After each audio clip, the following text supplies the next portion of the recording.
안녕하세요. 그녀의 북살롱 미셸입니다. 오늘은 로마 제국 이야기 2탄입니다. 네, 제국의 황금기를 저와 함께 알아보실까요? 팍스 로마나라고 불리우는 그 로마 제국의 황금기를 좀 두루 살펴보겠습니다. 재미있으실 거예요.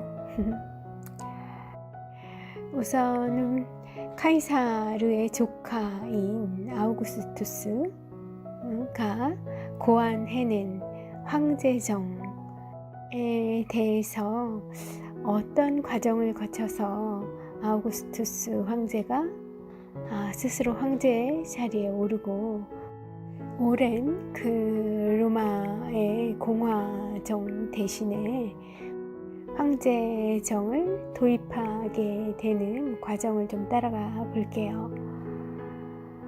안토니우스를 무찌르고 로마로 개선한 옥타비아누스에게 원로원은 존엄한 자 혹은 지존을 뜻하는 아우구스투스라는 칭호를 바쳤습니다.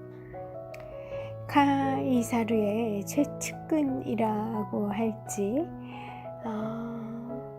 동료라고 할지 그 안토니우스가 본인이 당연히 후계자의 점지가 될 줄 알았는데 낙점이 될 줄 알았으나 카이사르는 옥타비아누스, 어린 자신의 조카인 옥타비아누스에게 가능성을 그 로마의 넓은 영토를 현명하게 다스릴 수 있는 그 잠재력과 가능성을 보았죠.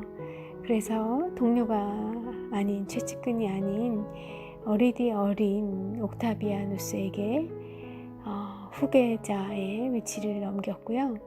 결국 안토니우스와 옥타비아누스는 1인자의 자리를 놓고 한판 붙게 되죠. 그 결과 옥타비아누스가 카이사르의 기대를 저버리지 않고 슬기롭게 그 싸움에서 이긴 것은 물론 멀게만 느껴졌던 그 카이사르가 되고 싶었던 그 왕에 해당하는 그 자리를 아주 능수능란하게 지혜롭게 그 자리에 오르게 됩니다. 존엄한 자라는 최고의 칭호를 원로원으로부터 받게 된 그 아우구스투스는 말 그대로 지존무상이 되었어요. 그에게 맞설 수 있는 세력은 로마에 사실상 없었지만 그럴수록 그는 더욱 티나지 않는 교묘한 방식으로 독재 권력을 강화해 나갔습니다. 양부인 그를 후계자로 지정한 카이사르가 가졌던 그런 카리스마, 그리고 또 안토니우스가 가지고 있던 그 웅변력과 무술 실력도 아우구스투스에겐 없었어요. 대신에 매우 냉정하고 계산이 빠르며 용의 주도한 인물이었죠.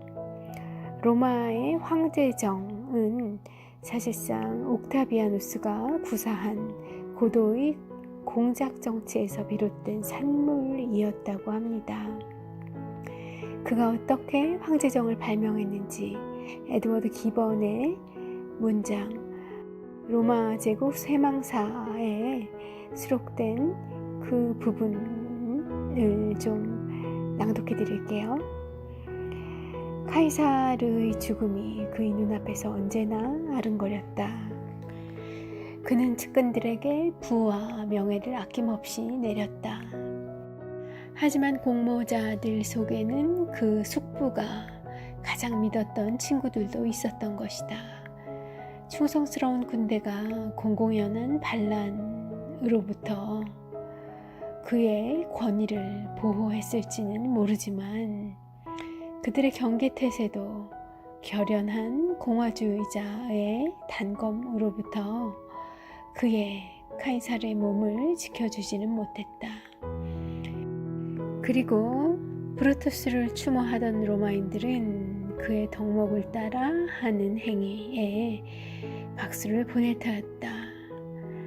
카이사르가 자기의 권력을 과시했던 것이 그의 권력 자체만큼이나 파멸을 불러온 셈이었다. 그가 집정관이나 호민관이었다면 평화롭게 계속 군림할 수 있었을 것이다. 왕이라는 칭호가 로마인들로 하여금 그의 카이사르의 목숨을 노려 무기를 잡도록 한 것이었다. 네, 기본은 이렇게 기록하고 있군요. 실제로 카이사르는 생전에 안토니우스 등 측근들과 짜고 자신이 왕위에 오르는 시나리오를 염두에 둔 채 몇 차례나 로마인들의 민심을 떠본 적도 있었다고 해요. 관련해서 플루타르코스가 기록하고 있는 한 사건을 소개드려 볼게요. 로마의 전통 축제인 루페르칼리아 제전에서 벌어진 흥미롭달까요? 그런 사건입니다. 집정관이었던 안토니우스는 신성한 경주의 달리기 주자 가운데 한 명이었다. 따라서 포rum으로 달려 들어온 그를 위해 군중은 길을 열어 주었고 그는 월계수 화환이 둘러묶인 왕관을 가져와 카이사르 앞에 내밀었다. 그러자 박수가 나왔으나 소리가 크지 않고 가냘프며 미리 짜둔 것이었다. 하지만 카이사르가 왕관을 밀쳐내자 모든 사람들이 박수를 쳤다. 그리고 나서 안토니우스가 그것을 다시 바치자 몇 사람만이 박수를 쳤고 그리고 카이사르가 다시 거절하자 그러자 모두가 박수를 쳤다.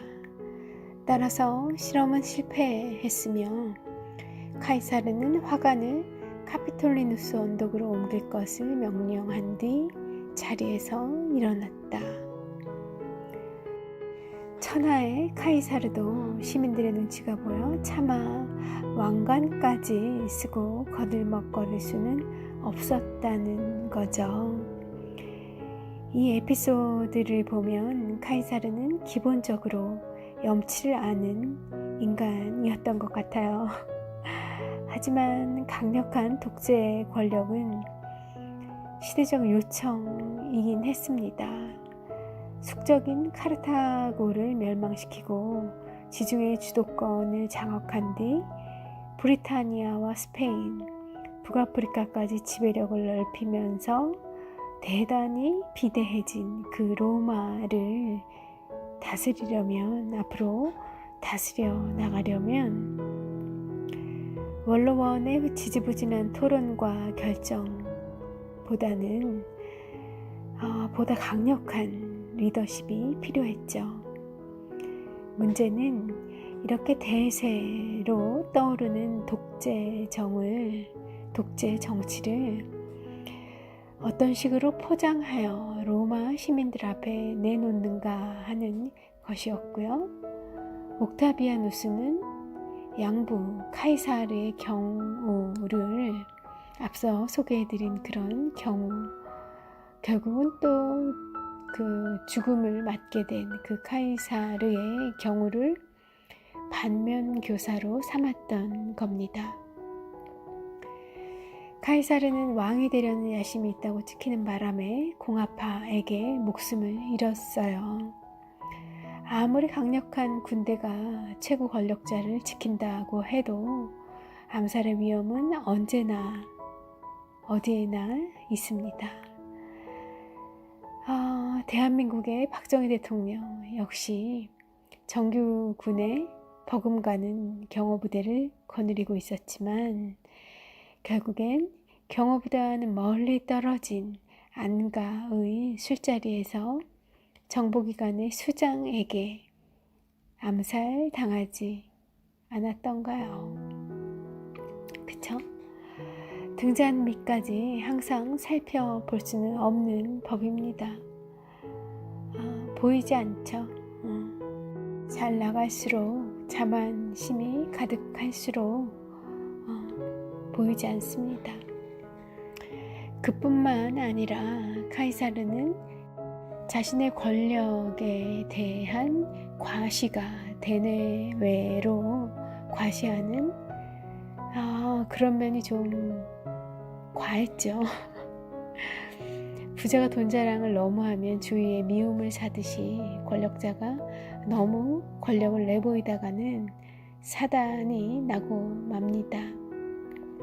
에드워드 기번에 따르면 양보의 죽음에서 비롯된 트라우마가 옥타비아누스 개인의 인생 행로뿐 아니라 이후 로마의 정체를 결정지은 그런 셈이라 할 수 있겠죠. 그 옛날에 로마의 공화정이 생기게 되었던 과정을 거슬러 올라가 보면 왕의 정치에 대한 불만이 쌓여서 그 왕을 쫓아내면서 세워졌다는 거죠. 그렇게 이룩된 공화정 그리고 왕에 대한 역사적 반감이 있었던 겁니다. 로마인들의 DNA 속에는 일단 왕이라면 목숨을 걸고 반대하는 기질이 배어 있었다고 해요. 그래서 옥타비아누스는 생각합니다. 왕이라는 타이틀을 포기하면 어떨까? 가능할까? 왕이라는 타이틀을 포기하고 다른 접근으로 실제적으로는 이름은 왕이 아니지만 실제적으로는 왕이 펼치던 그 독재를 가능하게 하는 그런 전략을 세워봤던 겁니다. 이 부분에 대한 역사적 설명을 에드워드 기번이 어떻게 하고 있는지 읽어드려 볼게요. 아우구스투스는 인간이 칭호에 지배된다는 사실을 의식하고 있었으며 원로원과 시민들이 예로부터 내려온 그 자유를 계속해서 향유할 수 있음을 정중하게 보장받기만 한다면 기꺼이 예속당하리라는 예상 속에서 결코 상황을 오판하지 않았다. 이런 만족스러운 환상을 아우구스투스의 후계자들이 덕망으로 아니면 신중한 계산을 통해서라도 지탱해 주는 한 유약한 원로원과 무기력한 시민들은 이를 순순히 받아들였다. 칼리굴라, 네로, 도미티아누스의 암살을 공모한 자들을 자극한 것은 자유의 원칙이 아니라 자기 보호의 동기였다. 그들은 황제의 권위에 타격을 겨누는 대신 폭군 개인을 공격했을 뿐이었다. 라는 기본의 설명이었습니다. 비록 유약하지만 로마의 원로원과 로마인들은 500년의 역사를 자랑하는 공화국의 자유시민이라는 자존심이 있었어요. 따라서 대놓고 복종하라고 하면 잘 듣지를 않겠죠. 하지만 로마인들이 여전히 자유로우며 로마가 아직 공화국이라는 착각을 계속하게 만든다면 영구 집권도 가능하다고 본 겁니다. 누가요? 옥타비아누스, 아우구스투스가요. 이런 결론에 도달한 옥타비아누스는 절대 권력을 누리되 평생 왕이라는 칭호를 쓰지 않기로 결심했어요. 대신 스스로를 프린캡스, 제1시민, 네, 뜻입니다. 제1시민이라는 뜻, The First Citizen 이라는 의미의 프린캡스라는 용어를 본인에게 적용했어요. 한자어로 하면 원수 정도 번역이 될 것 같습니다. 자, 에드워드 기번이 이런 우여곡절 끝에 도입된 아우구스투스에 의해서 만들어진, 그리고 이후 대대로 이어진 로마의 1인 절대 독재 체제를 어떻게 묘사하고 있는지 또 읽어봐 드릴게요. 자유로운 체제의 이미지는 꽤 그럴듯한 위험을 통해 보존되었다. 로마의 원로원이 통치권을 보유한 것 같았으며 황제들에게 정부의 모든 집행권을 이양했다. 라고요. 겉으로 보기에는 로마의 원로원이 통치를 하고 있는 듯이 보였지만 사실은 실질적으로는 모든 집행권, 정부의 모든 집행권은 황제에게 있었다는 거죠. 어떻게 했냐면요. 그 로마의 원로원이 황제에게 모든 집행력에 대한 권한을 부여하는 그런 형식을 취하도록 한 거죠. 그러니까 언뜻 보면 원로원이 위에 있는 것 같은 그런 모양새? 어떻게 보면요. 그러나 실제적으로는 원로원은 위임하는 것 외에는 다른 아무것도 할 수 없었죠. 실제적인 모든 결정과 집행을 할 수 있는 권한이 사실은 없어진 것과 같은 것인데 그래도 그런 정도라도 이 꼴을 모양을 갖춰주니까 원로원들이 넘어왔다는 겁니다. 울며 겨자 먹기였겠죠? 그렇지만 카이사르에게 했듯이 그렇게 또 뭔가 반란? 살해를 할 수는 없었을 거예요. 왜냐하면 명분거리를 이렇게 아우구스투스가 옥타비아누스가 비껴나갔던 거니까요. 이렇게 해서 공화정이 붕괴하고 황제가 절대 권력을 행사하는 시대가 도래했음에도 불구하고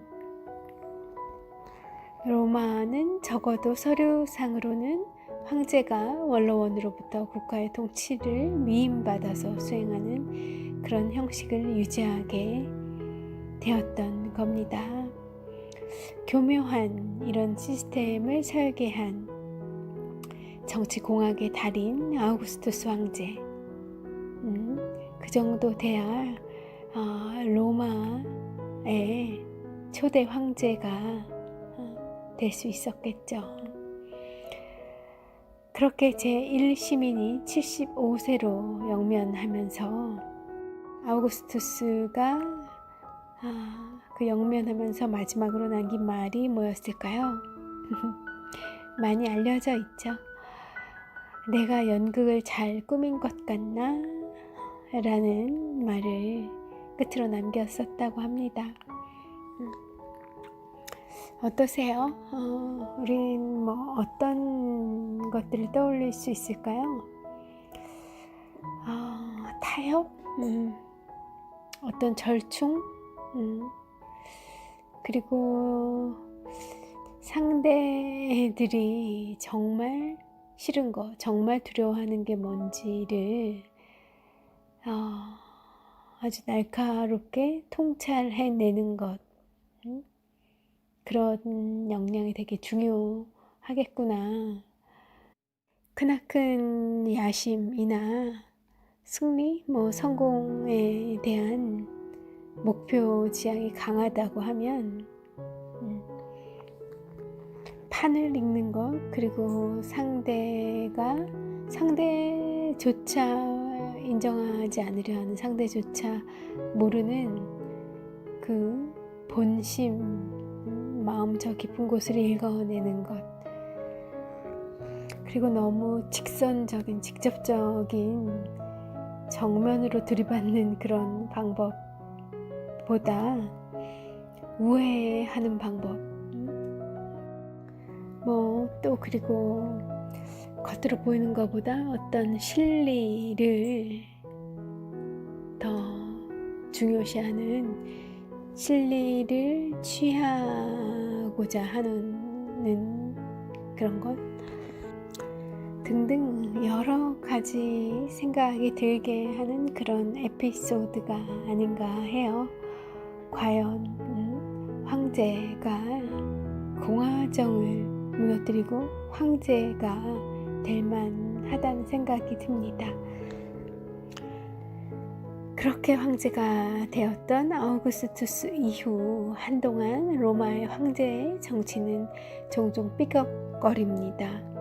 제2대 황제 티베리우스는 재위 초기에는 유능한 군인이자 행정가의 면모를 보였지만 나이가 들면서 원로원과 계속 갈등을 겪은 데다 암살에 대한 노이로제까지 심하게 있었다고 해요. 결국 말년에는 암살의 위험을 피해 로마를 떠나 아예 이탈리아 남부의 카프리 섬에 은둔했죠. 그가 카프리에 지은 별궁은 주피터의 집이라는 뜻의 빌라 요베스라고 불렸고요. 현재 남아있는 유적은 검소하면서도 위험 있는 로마 제정 초기의 대표적인 건축 양식을 보여줍니다. 궁전터에는 티베리우스가 마음에 들지 않는 신하를 골라 300m 아래 바닷물 속으로 밀어 넣었다는 티베리우스의 절벽도 남아 있어요. 그 티베리우스의 뒤를 이은 것은 칼리굴라 황제였고요. 그 역시 재위 초기에는 그럭저럭 선정을 펼쳤으나 곧 자기 애마를 원로원 의원으로 지명하는가 하면 국가 재정에 보탠답시고 궁전 안에 사창가를 연 뒤 포주를 자청하는 등 기행을 일삼기 시작했다죠. 칼리굴라는 그것도 모자라 급기야 스스로를 신으로 선언하고 신전을 짓기까지 했고요. 결국 보다 못한 근위대에게 전 가족이 피살당하는 불운이라고 해야 될지 사필귀정이라고 해야 될지 그런 죽음을 맞게 됩니다. 그를 이어서 제위에 오른 이는 정치색이 별로 없는 클라우디우스였고요. 별다른 업적도 없이 제위 13년 만인 서기 54년에 사망했습니다. 그런 클라우디우스 다음에 등장한 황제가 바로 악명 높은 네로 황제였어요. 이런 식으로 한동안 폭군 내지 또라이 황제들이 계속적으로 등장하면서 그런 큰 민폐를 끼쳤고요. 그럼에도 아우구스투스의 애초 계산대로 비록 개인으로서의 황제들은 종종 암살 당했을지언정 로마가 제정 자체를 폐기하고 예전의 공화정으로 돌아가는 일은 일어나지 않았습니다. 다시 말하지만 공식적으로 로마는 여전히 왕이 아니라 비록 허울뿐이지만 원로원이 임명한 카이사르의 후계자가 다스리는 나라였기 때문이죠. 이렇듯 타도의 대상을 헷갈리게 만든 아우구스투스의 선견 지명은 두고두고 빛이 났습니다. 자, 앞서 그 아우구스투스 이후에 황제 같지 않은 황제들, 그분들의 시대를 좀 소개해 드렸었는데요. 자, 그럼 좀 분위기를 반전해서 그 넓은 로마 제국을 태평성대로 이끌었던 로마의 5 황제에 대한 소개로 좀 옮겨가 보겠습니다. 이탈리아 반도의 도시국가로 출발해서 지중해를 중심으로 한 모든 문명 세계를 정복한 로마 제국은 이후 서기 96년부터 180년까지 5명의 탁월한 황제가 연달아 등장한 약 80년 기간 동안 국력의 절정을 누리게 됩니다. 흔히 오현제로 불리는 이들 5 황제가 바턴을 이어받으며 만들어간 그 찬란한 시대를 에드워드 기번은 다음과 같이 유려하게 묘사하고 있습니다. 들어보세요. 만약 어떤 사람에게 인류의 상태가 가장 행복하고 번영했던 세계 역사의 시기를 골라보라고 하면 그는 주저없이 도미티아누스가 죽은 이후부터 콤모두스가 즉위하기까지 직전까지 흘러간 그 시절을 지목할 것이다. 방대한 규모의 로마 제국은 덕과 지혜로 인도되는 절대 권력으로 다스려졌다. 덕과 지혜네요.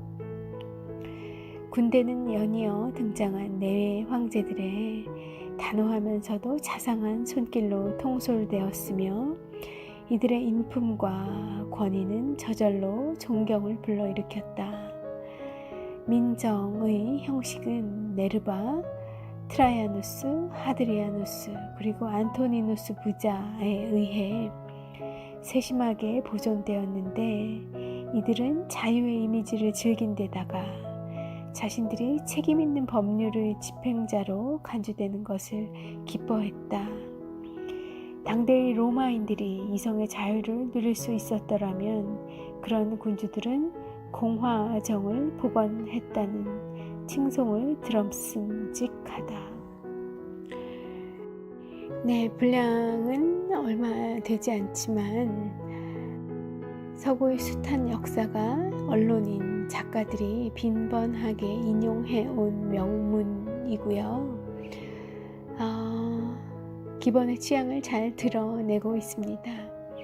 할 수만 있다면 에드워드 기본 역시 로마 시대, 그것도 오현제의 지하, 그 시대로 돌아가 살고 싶었던 것 같습니다. 분명 현재가 아닌 과거의 어느 장소와 시대를 선택해서 태어날 수 있다면 여러분은 어떤 때로, 어떤 시대로 살고 싶으세요? 어떤 시대를 선택하시겠어요? 저라면 중세 유럽이나 근대 아시아보다는 고대 그리스의 아테네나 로마 제국의 시민이고 싶습니다. 만약 선택이 한반도로 국한된다면 무신정권 등장 이전의 고려 시대였으면 좋을 것 같고요. 탁월한 문화와 국제감각, 그리고 비교적 자유로웠던 남녀관계, 그리고 개방적 분위기가 흐르는 그 초기 고려 시대는 상당히 매력적이죠. 그리고 또 조선시대에서 고르라고 하면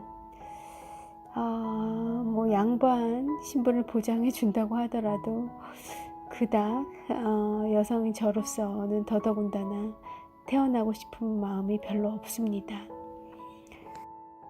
비록 기술력과 농업 생산력 측면에서는 고려보다 앞선 시대이고 우리에게 잘 알려진 사랑받는 세종대왕과 이순신 장군, 제가 좋아하는 연암 박지원, 허균 등의 나라이기는 하지만 좀처럼 조선에는 정이 가질 않아요.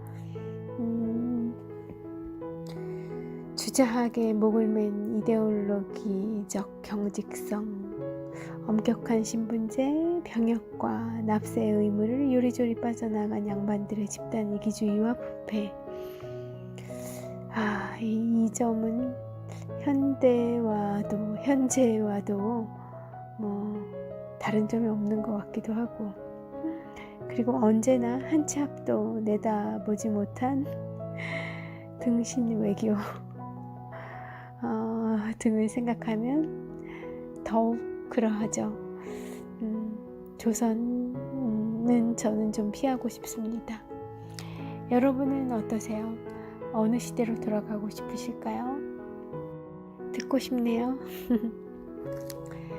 한편 덕과 지혜로 인도되는 절대 권력이라는 그 표현만큼 오현지 통치의 핵심을 잘 요약해낸 말도 없을 겁니다.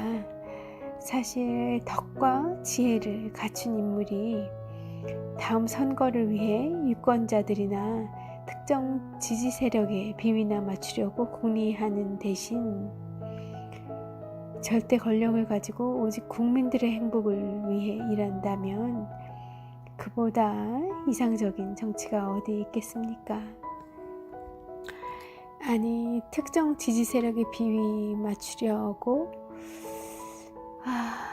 궁리하는 그 정도가 아니라 그냥 그 정도만 하고 자신의 이익을 위한 자신의 무언가를 불리기 위한 궁리와 노력만을 일삼는 그렇게만 하지 않아도 지금보단 낫지 않을까.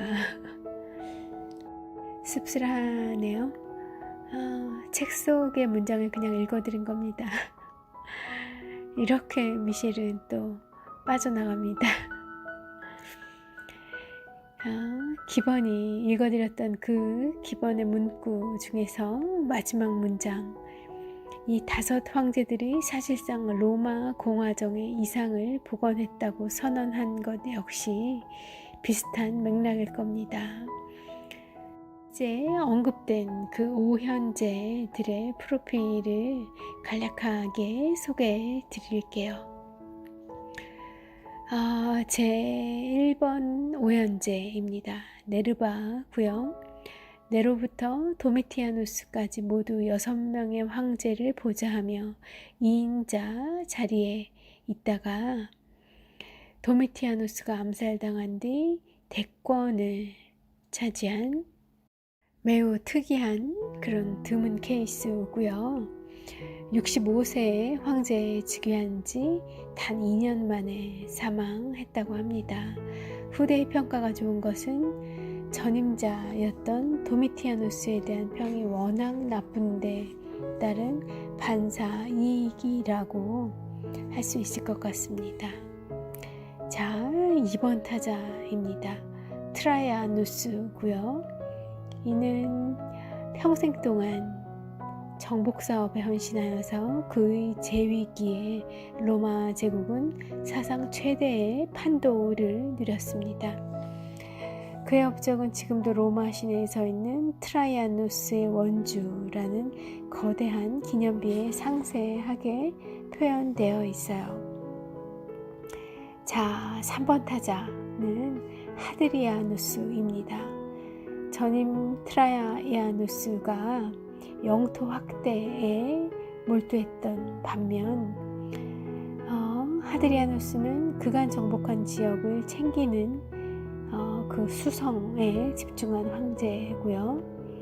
지금의 영국 땅 브리타니아의 로마 제국의 북방 경계선으로 쌓은 하드리아누스의 방벽이 유명합니다. 문무에 모두 능했고 그리스 문화의 조예가 깊었죠. 로마 동쪽의 티볼리에 세운 하드리아누스의 저택으로 불리는 별궁이 있어요. 그 별궁은 그리스와 로마의 양식을 혼합한 걸작 건축물로 유명하고요. 그리고 그리스 출신 미소년 안티노우스와의 동성행각으로도 기억되고 있는 하드리아누스입니다. 얼마나 안티노우스를 사랑했는지 이뻐했는지 많은 일화들이 남겨져 있고요. 그리고 당대 모든 로마 시민들의 부채를 탕감해 주기도 하셨던 그런 황제이죠. 그리스 로마 시대에는 동성 애들이 많이 있었나 봐요. 소크라테스도 젊은 그 동성 애인이 있었다는 소문도 있죠. 확인할 길은 없습니다. 다만 그때는 세상에 많은 지혜를 갖고 있는 그런 중장년의 어른과 그리고 청년, 세상에 대한 호기심과 그 정열로 피가 끓는 그런 청춘들이랄지 미소년이라고 해야 될지 그런 남성들 간의 우정 그런 게 굉장히 많이 유행이었던 것 같기도 해요. 여러 책들과 스토리에 남아있는 걸 보면 근데 그 중에서도 킹 왕짱은 하드리아누스의 안티노우스에 대한 애정, 사랑이었지 않나 싶습니다. 네, 그리고 4번 타자로 넘어가 보죠. 안토니우스 피우스라는 황제고요. 역대 황제 중 아우구스투스 다음으로 재위 기간이 깁니다. 이 기간에 로마는 대규모 전쟁이나 변혁이 없는 평화로운 세월을 이어갔고요. 속주의 총독들에게 많은 재량권을 주는 등 위임 통치도 잘 했다고 해요. 원래 재정적으로 매우 알뜰한 황제였으나 서기 148년 로마 건국 900주년을 축하하기 위해 광란의 초호화판 축제를 벌이는 등 써야 할 때는 통 크게 쓸 줄도 알았다고 합니다. 우와, 로마 건국 900주년이 서기 148년에 있었다고 하니 대단합니다. 자, 다음으로 5번 타자. 제가 너무나 좋아하는 황제인데요. 마르쿠스 아우렐리우스입니다. 황제로서 뿐만 아니라 철학자로도 유명하셔서 그의 철학 메모를 모은 명상록은 고대 스토아 철학의 대표적 저작으로 꼽히고 있죠. 저도 너무나 좋아하고 곁에 두고 있는 그런 책이기도 합니다. 군사적 능력도 뛰어나 유럽 원정에서 많은 공을 세웠고요. 흥미롭게도 그리스도교를 사회 악으로 보고 철저하게 탄압했던 그런 인물이기도 하시죠. 그런 깊은 철학적 사유를 할 수 있는 황제가 있었던 황제가 많은 유럽 원정 그리고 그 원정의 성공, 군사적으로 탁월한 능력을 가지고 있었다는 게 조금 아이러니하기도 하고요. 그 명상록이 그 원정에서 그 전쟁터에서 지낸 기간 동안에 새벽에 새벽 시간에 그렇게 쓰여진 책이라는 게 또 아이러니해요. 그런 건가 싶기도 하고요. 생과 사를 가장 가까운 데서 그렇게 인간의 그런 욕망의 최전선이랄까? 어쩌면 뭐 악의 모습 뭐 그런 것과 가장 가까운 그곳에서 그 별처럼 빛나는 사유가 흘러넘쳐서 인류의 저작으로 발현될 수 있다는 것이 그도 그렇겠다 싶기도 하고 뭐 그렇습니다. 네, 이쯤에서 로마의 절정기를 가리키는 유명한 표현 팍스 로마나를 좀 살펴보아야 하지 않나 싶어요. 평화를 뜻하는 라틴어 파키스의 변형인 팍스와 로마의 형용사형 로마나로 이루어진 팍스 로마나는 의미로 보자면 로마의 평화, 로마의 태평성대로 번역될 수 있을 거예요. 실제로 로마인 가운데 로마의 평화라는 말을 가장 먼저 사용한 사람은 네로의 스승이자 자문역이었던 세네카였다고 합니다.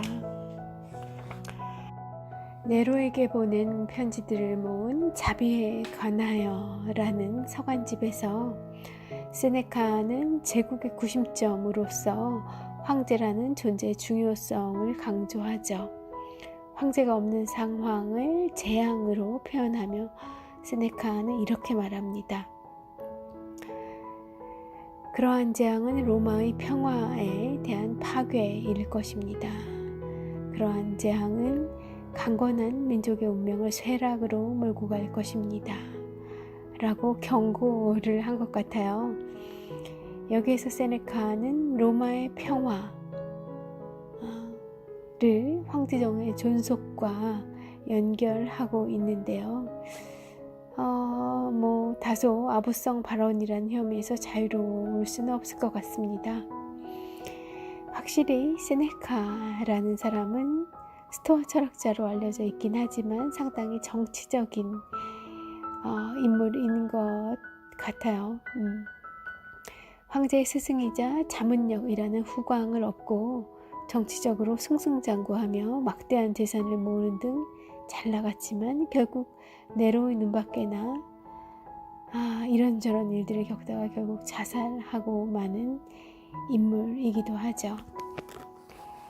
그런데 팍스 로마나가 로마라는 한 나라의 평화보다는 로마 제국이라는 초강대국의 출현으로 달성된 신국제질서, 그 당시에 새로운 국제질서라는 의미로 널리 알려지게 된 것은 실은 로마 시대가 아니라 19세기 영국에서였다고 해요. 당시 대영 제국의 정치가들이 자기네가 주도하는 세계의 질서를 팍스 브리타니카라고 폼나게 불렀었는데 그 비슷한 전례를 고대 로마 제국에서 찾으면서 팍스 로마나 역시 덩달아 유명해졌던 겁니다.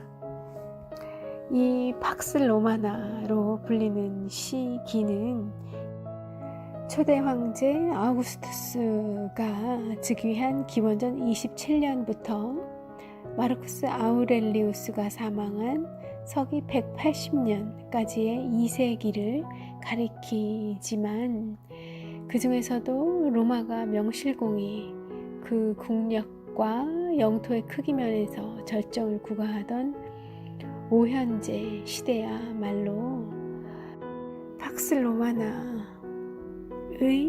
노른자위이자 최전성기라고 부를만 하겠습니다.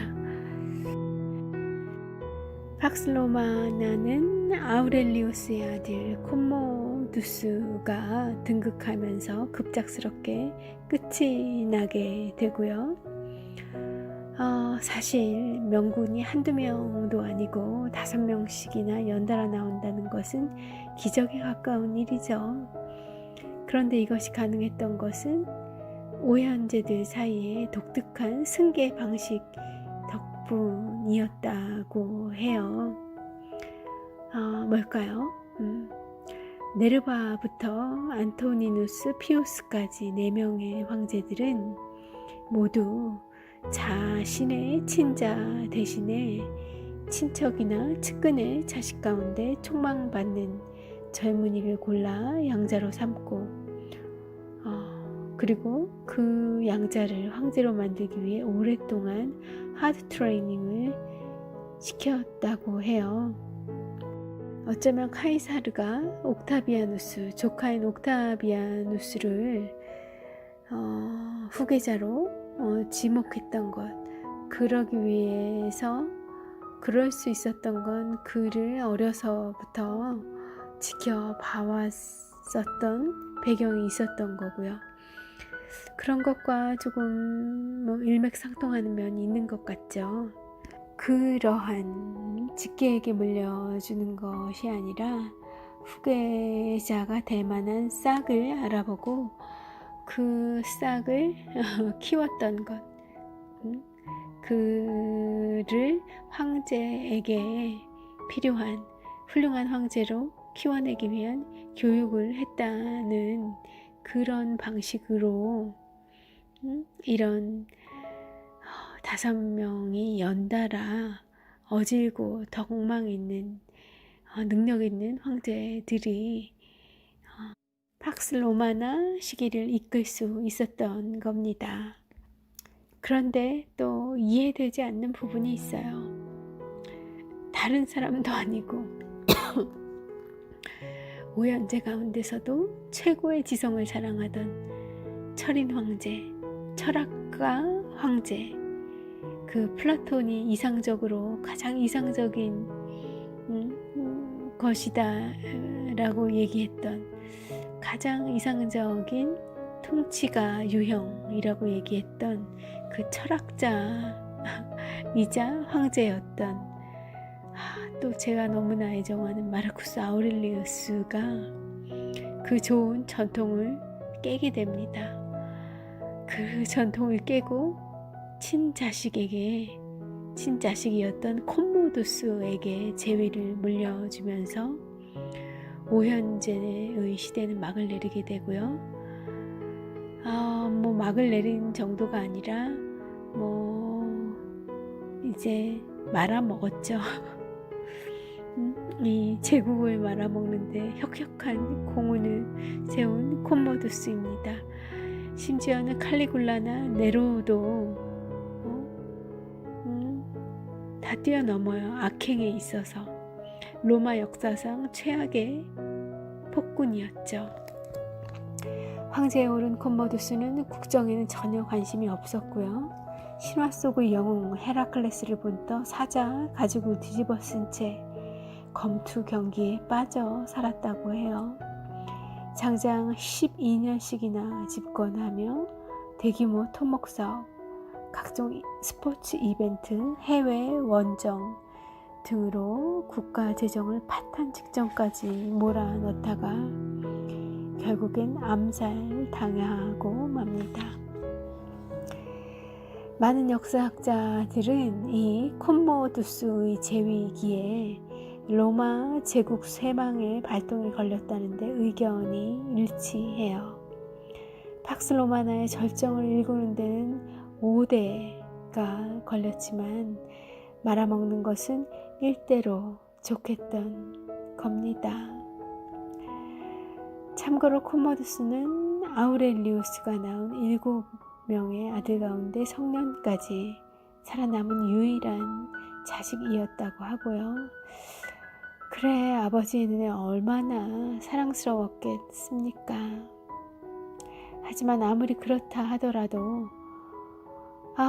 이 사색가로 이름을 날린 황제 아우렐리우스가 오히려 가장 철저하게 심사숙고했어야 할 후계 구도를 잡는 데에는 결정적인 우울을 저지르고 만 것이니 사람 일은 정말 알 수 없는 거죠. 철학하느라고 미처 아들을 돌보지 못했나 봅니다.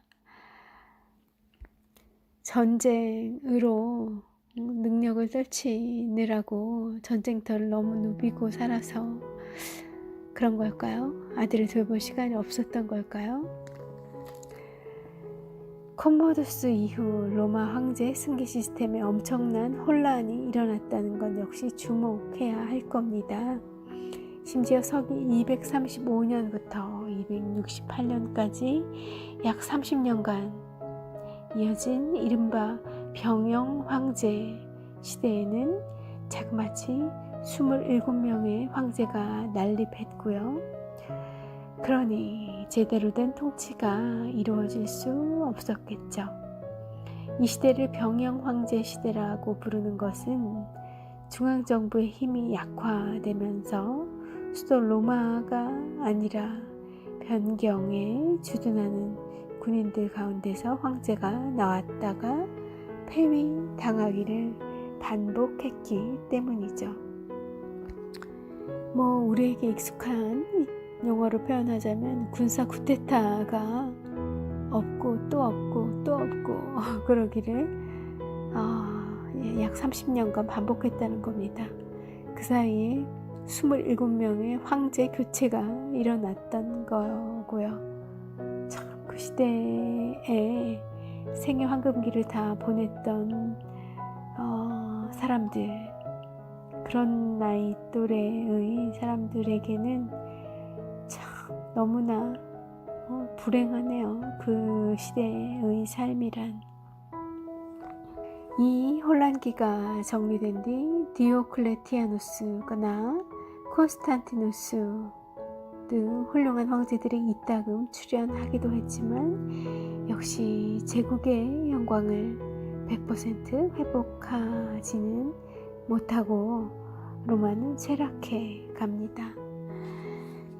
네, 이렇게 오늘은 팍스 로마나 로마 제국의 황금기를 소개해 드렸습니다.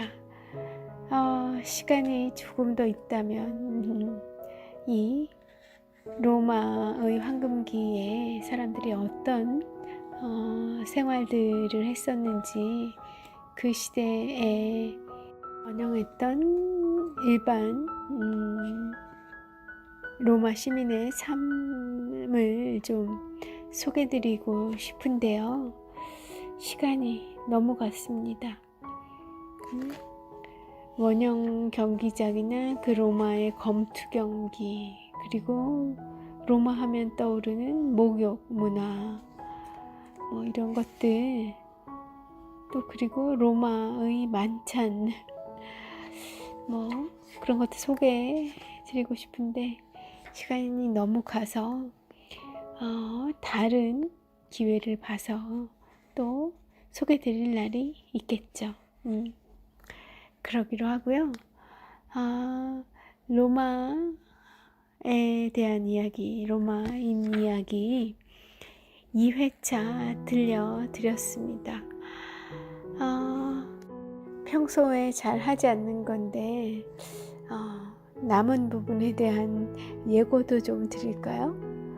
이 찬란했던 문화를 꽃피웠던 로마가 어떻게 쇠락해 가는지, 로마 제국 쇠망사의 하이라이트 에드워드 기번이 중점적으로 다루었던 그 쇠망사에 대한 얘기를 소개해 드리고 싶어요. 기대를 해 주시면 고맙고 아니시면 그래도 합니다.